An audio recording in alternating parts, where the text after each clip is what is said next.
Now, Mr. Trump, Donald Trump, he says Biden's plan to take in these refugees is just not feasible. Watch this.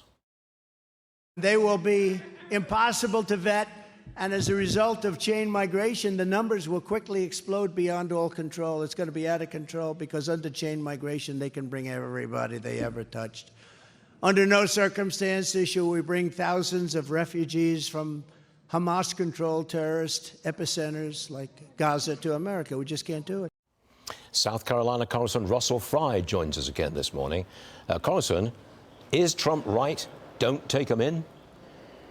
I think he is. I mean, you look, 70% of the Palestinians support Hamas. How do you vet that in a country or in an area in which they continue to prop up this terrorist organization? It's impossible to vet that. And I think the ridiculousness of this all is we still have American citizens that are hostages in Gaza right now. And this administration is prioritizing the Palestinians over American citizens. It's absurd.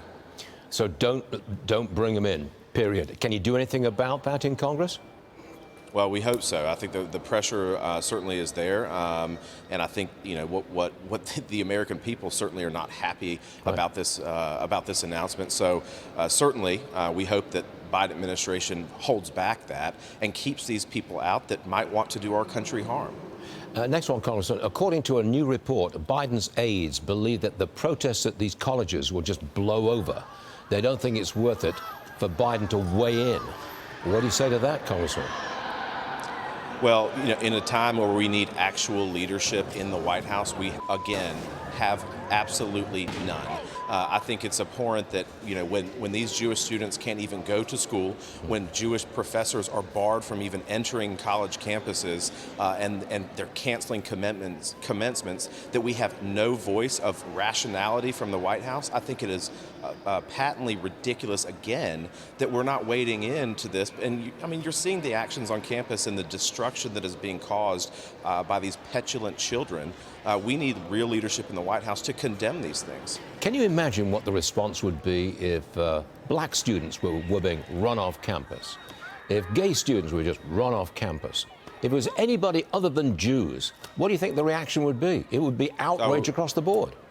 No, I think you're exactly right. And I think that the selective playing footsie with these radicals is not the way to go. You need to call it out for what it is. We don't need a Neville Chamberlain style approach to this where you just kind of ignore it and think that it goes away. You need to call it out for what it is and provide resources and help, at least your megaphone, to these universities that should be doing the right thing and shutting down these demonstrations. Can't we hold these universities accountable? Can't we hold these organizations which are providing the goodies for these demonstrators? Can we hold them accountable? I think you can. I think it is time to look at these foundations and endowments, the tax-exempt status under Title VI. These are things that I think Congress can examine when they are allowing these very bigoted demonstrations to take place on college campuses. It is all night long. We've been watching what's going on at UCLA, and I'm sure you've seen it too, but finally they've cleared it out. Congressman Russell Fry, thanks for joining us, sir. Appreciate it. I'll see you again soon. Sir. Yes, sir.